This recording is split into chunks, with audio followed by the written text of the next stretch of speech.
बाळासाहेब ठाकरे राष्ट्रीय स्मारक निर्मितीसाठी स्मारक समिती स्थापन करण्यात आली आहे। या समितीच्या अध्यक्षपदावरून उद्धव ठाकरे यांना हटवण्यात यावं असा ठराव शिवसेनेच्या बैठकीत करण्यात आलाय। मुंबईत वांद्रेमधील रंगशारदामध्ये शिवसेनेची बैठक झाली। या बैठकीत उद्धव ठाकरेंना बाळासाहेब ठाकरे स्मारक समिती अध्यक्षपदावरून हटवायचा ठराव करण्यात आलाय। उद्धव ठाकरे आणि आदित्य ठाकरे यांच्याकडून या जागेचा गैरवापर केला जाईल म्हणून हा ठराव केल्याचं रामदास कदम यांनी सांगितलंय।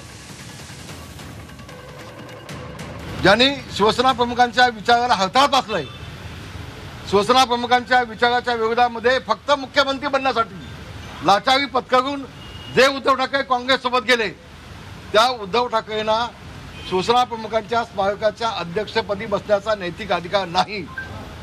आणि म्हणून आजच्या या आमच्या बैठकीमध्ये आम्ही याचा निषेध केला आहे। आम्ही सगळा ठराव हा देवेंद्र फडणवीस यांच्याकडे देतोय आणि देवेंद्र फडणवीस यांनी किंवा शासनाने तातडीनं ज्या उद्धव ठाकरेंनी शिवसेना प्रमुखांचा अवमान केला आहे, त्यांच्या विचाराचा अवमान केला आहे, त्यांच्या विचाराची पायमल्ली केली, त्या शिवसेना प्रमुखांच्या स्मारकाच्या अध्यक्षपदावर तातडीनं हकालपट्टी करावी उद्धव ठाकरेंनी, असा ठराव आम्ही आज पास केला आहे, मंजूर केला आहे आणि त्याची प्रत आम्ही लवकरच शासनाकडे पोहोचवतो आहे।